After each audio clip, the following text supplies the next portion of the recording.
अपना तो दिल्ली जाता है, दिल्ली और उसके बाद में इधर रायपुर, नागपुर अच्छा और भोपाल।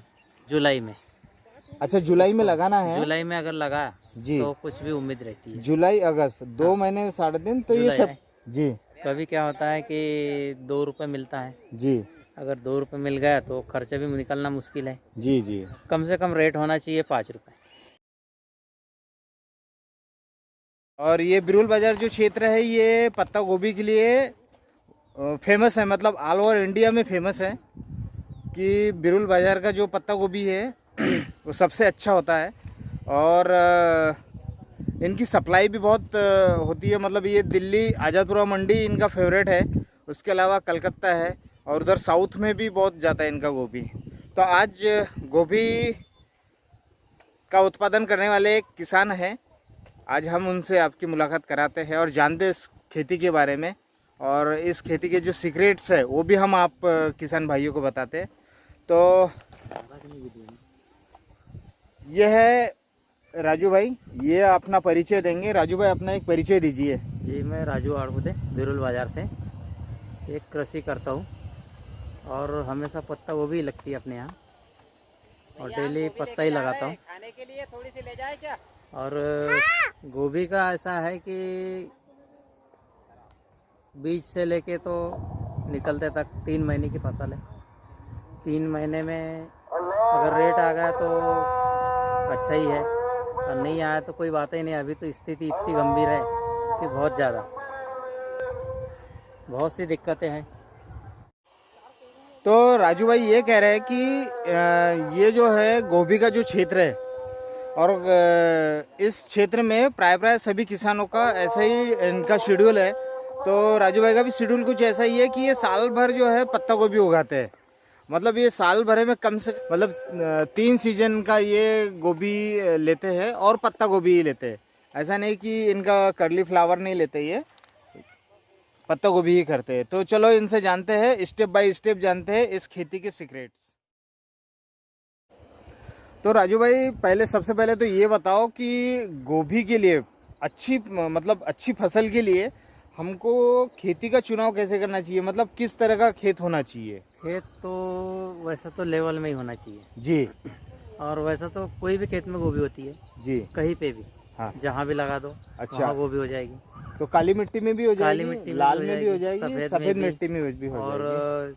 बर्री में भी हो जाएगी। अच्छा अच्छा, मतलब हर जगह हो जाएगी। हर प्रकार की जमीन में, हर प्रकार की जमीन में। हाँ पत्ता गोभी हो जाती है। उसको कोई ये नहीं कि भाई अच्छी जमीन कैसी हल्की, अच्छा। हल्की में भी होती है। अच्छा बस अपनी व्यवस्था, मेहनत। हाँ ठीक है, तो मतलब अच्छे जल निकास वाली जमीन होना चाहिए। हाँ, जल निकास मतलब वाली। पानी नहीं भरना चाहिए, पानी नहीं भरना चाहिए। थोड़ी ढलान वाली हो तो ज़्यादा अच्छा है। तो एक तो अच्छी वाटर ड्रेनेज वाली ज़मीन आपके पास में होनी चाहिए, और थोड़ा ज़मीन में फर्टिलिटी होनी चाहिए, मतलब थोड़ी उर्वरता हो ज़मीन में तो ज़्यादा अच्छा है। ये एक तो हो गई हमारी लैंड सिलेक्शन, मतलब कि हमने ज़मीन सेलेक्ट कर ली। इसके बाद में आती है तो राजू भाई पहले गोभी सबसे के पहले तो ये लिए बताओ जमीन कि का पीएच गोभी मान के लिए 5.5 अच्छी से मतलब अच्छी 6.5 के फसल बीच के में लिए होना चाहिए। कर दूंगा। शुरू से देना तो राजू भाई ये तो बात हो गई, अब हमें ये बताइए कि आपने लैंड सिलेक्शन कर ली। हाँ। अब लैंड सिलेक्शन करने के बाद में हम जो बात करेंगे वो बात ये है कि अब इसकी तैयारी कैसे करते हैं, जुताई कैसे करते हैं? इसमें क्या करो कि पहले तो खेत एकदम सफा कर दो, जी कचरा वचरा सब उठा के। जी उसमें बैल से जुताई कर दो या फिर रोटावेटर मार दो जी तो भी चलेगा। जी। और प्लेन जमीन हो जाती, हाँ बस रस्सी डालो और जी। अपने नाप से जैसी भी लगाना है लगाना चालू कर दो। अच्छा, तो मतलब ये है और कि खाद वाद देना पड़ेगा अपने को, जी सुपर जी है। जी जी। अब हम जानना चाहते हैं कि इसमें वैरायटी कौन सी आती है राजू भाई? इसमें चैलेंजर है। चैलेंजर, तो चैलेंजर तो बरसात में ज्यादा ही उगाते हैं ना, कि ये तीनों सीजन में नहीं, चलती है? तीनों सीजन चलती है। अच्छा हाँ, प्रतीक है। हाँ और उसके बाद में इम्प्रूट है। अच्छा, और सिजेंटा के भी 79 करी थी ना? 79 भी है। अच्छा 79 है। जी जी जी। तो ये मतलब फेमस वेराइटीज फेमस हैं वैरायटी जो ये हर मतलब अपने एरिया में तो हो जाती है। हो जाती है ठीक है, आराम से। तो ये हमारे एरिया के लिए तो बहुत सूटेबल है, लेकिन जो लोग भी ये वीडियो देखते हैं, जो भी किसान भाई वीडियो देख के अगर गोभी की क्रॉप लेने की अगर सोच रहे हैं, तो वो अपने एरिया में जो वैरायटी चल रही है ना, उसी का चयन करें, क्योंकि वहाँ का टेम्परेचर, वहाँ का हवा का दबाव और वहाँ की गर्मी अलग मतलब लेवल का होगा। तो वो अपने हिसाब से करें, वहाँ पे जो शॉपकीपर होंगे उनसे जाके डिस्कस करें और फिर अपना वैरायटी का वहाँ पे सिलेक्शन करें। इसके लिए तो पहले तो बीज उपचार का ऐसा है जी कि पट्टियाँ बनाओ, जी और पट्टियाँ बना के उसमें मस्त गादी जैसी लंबी हाँ, लंबी जी और डाल दो। एक तो रोपा। रोपा अच्छा अच्छा मजदूरों से डाल दो, या मशीन निकली है अभी तो मशीन से डाल दो अच्छा अच्छा। तो भी चल जाएगा। हाँ हाँ और उसके बाद फिर 25 दिन में 30 दिन में जी, आ ही जाता, 25 दिन में रोपा आ ही जाता है। 25 दिन में आपका हाँ, बेड रोपा आ आ ही जाता जाता है। है। जी, तो ये उसके बाद बता रहे हैं इधर कि नर्सरी जो है आपकी 25 दिन में तैयार हो जाती है, और नर्सरी बनाने के लिए आपको बेड के ऊपर ये लोग नर्सरी बनाते हैं। कि एक्चुअली क्या, नंबर ऑफ प्लांट पर एकड़ के हिसाब से बहुत ज़्यादा लगते हैं। तो ये लोग क्या करते हैं कि एक बेड बनाते हैं, ऐसे पट्टी की पट्टी, मतलब एटलीस्ट 2-2.5 फीट चौड़ी हो और 20 फीट ऐसी लंबी हो, उस पर बेड बनाते हैं और उस पर एक एक दाना लगाया जाता है। अब आजकल तो मशीनें आने लगी है, तो उससे भी आप लगा सकते हैं, सीडर आता है एक, उससे भी आप लगा सकते हो, या फिर हाथ से लगाते हैं, और 20 दिन में इनका नर्सरी तैयार हो जाती है। ठीक है। जमीन हो जाती, हाँ बस रस्सी डालो और जी, अपने नाप से जैसी भी लगाना है लगाना चालू कर दो। अच्छा। तो मतलब ये है और कि खाद वाद देना पड़ेगा अपने को, जी सुपर जी है। जी। तो राजू भाई एक बात और बताइए हमें जी कि इसका जो बेसल बेसल डोज है, मतलब हाँ, आप खाद क्या क्या डालते हो, मतलब जब जमीन सुपर बन गया आपकी? पहले तो सुपर डाल देते काले खेत में। अच्छा, काले खेत में आप सुपर सुपर डाला डाल दिए कि जी। तो एक एक एकड़ में कितना डालते हैं? 6 बैग 6 बैग सुपर हाँ, के डाल दिए, उसके अलावा और क्या डालते ये हैं? डीएपी डाल दो 1 बैग। एक बैग डीएपी, हाँ, और उसके उसके बाद अलावा? छोड़ दो, उसके बाद छोड़ दो। बस डायरेक्ट उसको जुताई कर दो। अच्छा, रोटर वेटर हाँ, मार के उसको रोटेवेटर मार समतल दो, कर दे समतल कर दे, और फिर फिर डायरेक्ट लगा दे। लगा दे। तो हाँ, आप लगाते कितने कितने दूरी पे लगा लगाने देते का हैं? कैसा है कि 1 फीट की दूरी रहती है अच्छा दोनों तरफ से। अच्छा।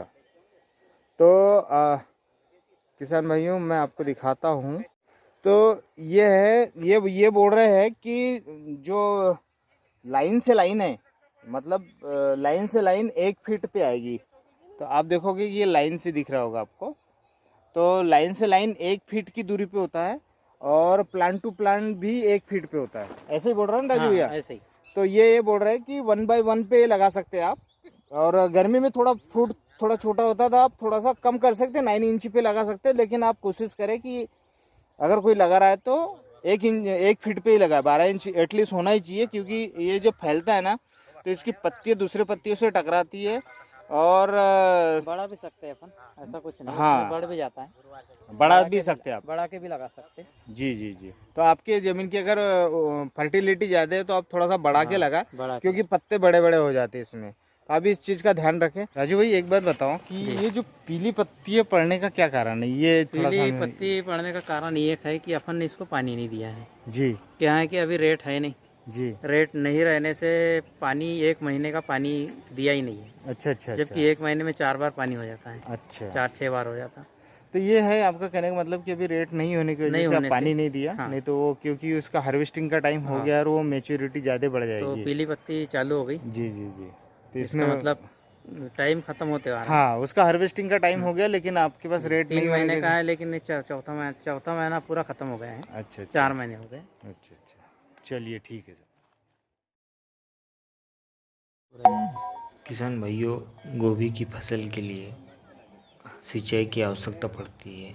यह अधिक पानी ग्रहण करने वाली फसल है, तो इसमें आप जो है अपने ज़मीन के हिसाब से अपनी सिंचाई कीजिए।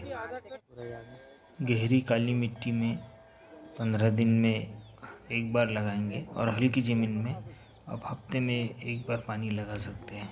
या इसके अलावा भी अगर आपकी ज़मीन का तासीर देख के जब भी ज़रूरत हो आप फसल को पानी समय पे दीजिए। किसान भाई, गोभी की फसल में जो है खरपतवार नाशक का भी आप इस्तेमाल कर सकते हैं। जब आप लगाने वाले हैं तब उचित नमी आपकी ज़मीन में रख के आप खरपतवार नाशक का स्प्रे कर दीजिए, और उसके बाद में आप प्लांटेशन कर दीजिए। एक तो ये तरीका हुआ। दूसरा तरीका ये हुआ कि आपकी फसल लगने के बाद, प्लांटेशन होने के बाद में दूसरे तीसरे हफ्ते में जब आप देखते हैं कि इसमें अधिक खरपतवार है तो आप मैनुअली मज़दूर लगा के भी इसकी निकाई गुड़ाई कर सकते हैं।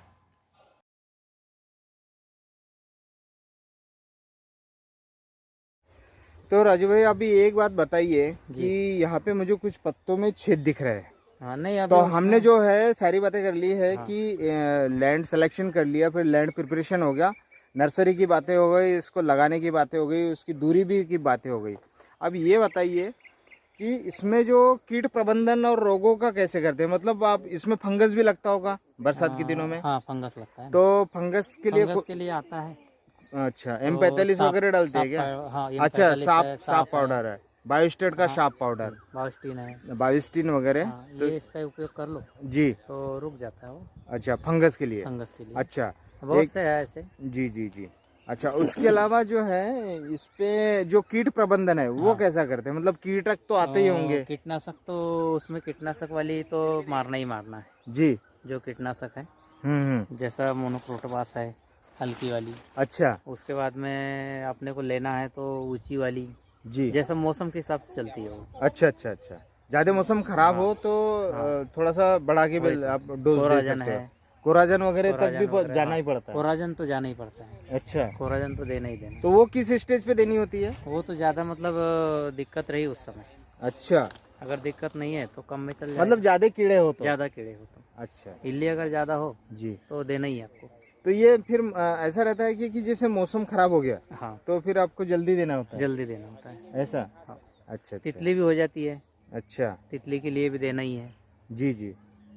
और ये पाला वाला गिरने का भी कुछ असर नहीं, होता है पाले क्या? का कुछ नहीं, गोभी पे पाले का कोई नहीं कुछ असर नहीं, नहीं कोई होता? असर नहीं है। अच्छा अच्छा। और ये जो धुआर पड़ती है, फॉग जो कोई होता कोई है, असर उसका भी असर नहीं होता? जैसे टमाटर पे होता है वैसे नहीं होता इसमें ना? तो कोई असर नहीं। तो किसान भाई ये भी आप ध्यान रखिए कि इस पे पाले का कोई असर नहीं होता है, और साथ में जो फॉग आता है उसका भी असर नहीं होता है। बस ये है कि थोड़ा सा इसमें वायरस ना आए, बस इस चीज़ का आपको ध्यान रखने के लिए आपको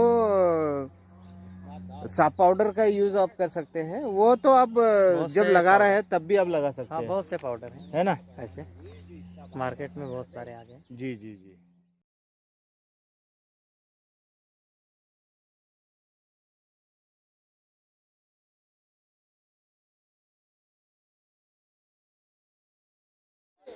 हाँ, तो राजू भाई एक बात बताओ कि इसका हार्वेस्टिंग करते हैं ना, हाँ, तो कैसा करते हैं, मतलब गट्ठे के गट्ठे तोड़ के कितने किलो की पैकिंग बनाते हैं? ये अभी तो पन्नियाँ निकल गई है जी, पन्नियों में हो जाती है। तो उसमें कितना 10 किलो का रहता है क्या? हाँ, नहीं, पन्नियाँ रहती है 15 किलो, 15 किलो की पन्नी भरते हैं? 15 किलो 12 अच्छा किलो। अच्छा। तो मैंने तो ऐसा सुना था जी, कि मार्केट पे डिपेंड करता है। मार्केट पे डिपेंड करता जैसे महाराष्ट्र में जाते हैं तो वहाँ पॉलीथीन को बैन है, तो वहाँ पन्नी में नहीं जाता, वहाँ पे वो एक जूट है। की। नहीं, वो तो इसमें जाता है, बोरी में जाता है। अच्छा अच्छा। हाँ, तो उसकी बोरी आती है अलग जाली से, रहती है? जाली वाली बोरी आती है, जी जी, उसमें जाता उसमें है। भर के जाता है। जी, दिल्ली साइड अलग जाता हाँ, है। दिल्ली और साइड कुछ अलग एक्सपोर्ट, एक्चुअली हमारे एरिया से एक्सपोर्ट नहीं होता, अगर एक्सपोर्ट होने वाला माल होता है ना तो उसको कार्टून में पैक करते हैं। उसमें वो जो बटर पेपर होता है ना, बटर पेपर को डालते हैं, जो मिठाइयों में डालते हैं ना, हाँ, उसमें डालते हैं। हाँ। फिर उसको पैकिंग करते हैं और 10-10 किलो के छोटे बक्से बन के जाते हैं। तो वो एक्सपोर्ट वाली बात है अपने रेट के हिसाब से कर जी। सकते तो हो। वो पॉली हाउस में इसमें उगाते हैं और वो लोग जाते लेकिन हैं। इसको तो अपन बोरी में भर के दे सकते हैं अच्छा, आराम अच्छा, से। अच्छा। तो कोई भी बोरी में भर दो तो मार्केट, और जाली वाले में भरे तो बहुत ही अच्छा है, बहुत से। चलो ठीक है। हवा लगती रहती है। जी जी। राजू भाई ये बताओ कि आपका माल कहाँ कहाँ सप्लाई होता है? अपना तो दिल्ली जाता है, दिल्ली, और उसके बाद में इधर रायपुर, नागपुर अच्छा और भोपाल। अच्छा। ये मतलब आपकी पेटेंट है, मतलब हाँ, ये मार्केट? पेटेंट है। नागपुर तो जाता ही जाता है। अच्छा अच्छा, चलो ठीक है। राजू भाई ऐसे स्थिति में आप लोग मतलब क्या ध्यान रखते हो गोभी की खेती में, कि आपको किस समय पे गोभी की खेती करनी चाहिए जिससे कि आपको रेट भी अच्छा मिले और थोड़ा मौसम का मार भी कम झेलनी पड़े? वैसा तो नवंबर, अक्टूबर नवंबर में अच्छा है लगाना? नहीं, लेना। हाँ। और लगाना है अपने को जुलाई में। अच्छा, जुलाई में लगाना है? जुलाई में अगर लगा जी, तो कुछ भी उम्मीद रहती है। जुलाई अगस्त 2 महीने 3.5 दिन, तो ये जुलाई, सितंबर के पहले हफ्ते में निकल जाएगा। तो किसान भाइयों, आप इसके खेती को आप समझिए कि ये 60 दिन की फसल है, ठीक है? अब 60 दिन की फसल में इनका नर्सरी का 25 से 30 दिन जाता है, तो वो 30 दिन आप वो पकड़ लीजिए। उसके अलावा 2 नर्सरी महीने के बाद में आप जब प्लांटेशन करते हैं पौधा, वहाँ से लेके तो हार्वेस्टिंग तक का समय 20 दिन मतलब 60 दिन का होता है। 2 महीने हो तो मतलब 3 महीने में 90 दिन। तो 90 दिन का सारा कैलकुलेशन है। इस हिसाब से आप अपने फसल का चुनाव करें कि आप फर्स्ट वीक में आप अपने गोभी को हार्वेस्ट कर लीजिए, तो डैम श्योर कि आपको अच्छा रेट मिलेगा। तो राजू भाई, कितना अच्छे से अच्छा क्या रेट मिलता है गोभी अच्छे में? से अच्छा तो 10 रुपये रेट मिल जाए। जी कभी क्या होता है कि 2 रुपये मिलता है। जी अगर 2 रुपये मिल गया तो खर्चे भी निकलना मुश्किल है। जी जी। कम से कम रेट होना चाहिए 5 रुपये। तो आपने आपके लाइफ में सबसे अच्छा रेट कब लिया था, मतलब सबसे ज़्यादा और सबसे अच्छा रेट? ये लिया था अपन ने 2021 में। अच्छा, 2021 में क्या रेट मिला था? 19 रुपये 20 रुपये। अच्छा, 19 रुपये 20 रुपये किलो के हिसाब से इनको मिला था उस समय। तो लेकिन ये माल हर बार नहीं मिल पाता हर उतना। बार नहीं। जी, हर बार नहीं होता है, तो किसी बार कम भी होता है। लेकिन अगर 40 टन का उत्पादन का अगर आपका टारगेट है 1 एकड़ से, तो रेट अगर 5 रुपये का भी ऑन एन एवरेज रहे, तो आप देख सकते हैं कि उसका कैलकुलेशन कहाँ बैठ रहा है। एक तो एक चीज़ हो गई। दूसरी चीज़ हम राजू भाई से ये जानना चाहते हैं कि इसके खर्चे का क्या है। इसमें मार्केटिंग की भी कोई समस्या आती है क्या राजू भाई? मार्केटिंग की समस्या आती है। अगर कैसे? ज़्यादा तेज अगर आ गई फसल जी और मार्केट में मंडी में बहुत सारी सब्जी आ गई जी तो दिक्कत बहुत ज़्यादा होती है। जी जी। ये तो भाड़ा भी पास में से देना है, 1 रुपये भी नहीं निकलना है। फिर अभी तो यही स्थिति है जी। कि खेत से फ्री ले जाने को भी तैयार नहीं है लोग। हाँ, अभी तो समय ऐसा है ना हाँ, कि समय सबके ऐसा पास में है। होता है। ये दूसरी और चीज यहाँ ऐसा है नहीं, कि हर जगह वही हो रहा है। हाँ, वो यहाँ सभी से जगह है। कलकत्ता तक के गोभी लगी है। जी जी अभी जी हापुड़ भी लगा है तो वो भी वैसे ही हो रहा है। जी जी जी। हर जगह वही है। ठीक है, वो तो सभी जानते हैं कि ये मांग और पूर्ति का नियम यहाँ पे लागू होता है, तो उसकी वजह से हो जाता है कि ये तो सारे सब किसान भाई जानते हैं। जी जी। तो किसान भाई ध्यान रखिए इस चीज का कि थोड़ा सा शेड्यूल आगे पीछे कर ले तो सबको रेट मिल सकता है। तो राजू भाई, हमें ये बताओ कि 1 एकड़ में क्या खर्चा कितना आता है, मतलब टोटल 1 एकड़ में डे खर्चा 1 आ से लेके जाएगा नर्सरी डालने से लेके तो हार्वेस्टिंग तक? ये आ जाएगा आपको 40,000 रुपये 40,000 खर्चा। एक एकड़। जी 35-40 हज़ार रुपये हेक्टेयर जी जी जी जी। खर्चा आएगा ही, एकड़ से? एकड़ से। तो किसान भाइयों, राजू भाई ये बोल रहे हैं कि 1 एकड़ में 40,000 का खर्चा आता है पत्ता गोभी में, और उत्पादन तो आपको बता ही दिया है। तो उत्पादन अगर ऑन एन एवरेज 5 रुपये भी मिलता है तो इनका कैलकुलेशन जाता है 2 लाख पे, और 40,000 इनका निकाल देंगे, फिर भी आपको 1 एकड़ से 1,60,000 1,50,000 रुपये ये दे के जाएगा 90 दिन के अंदर में। तो आप इस चीज़ का कैलकुलेटिव कर सकते हैं अपने हिसाब से।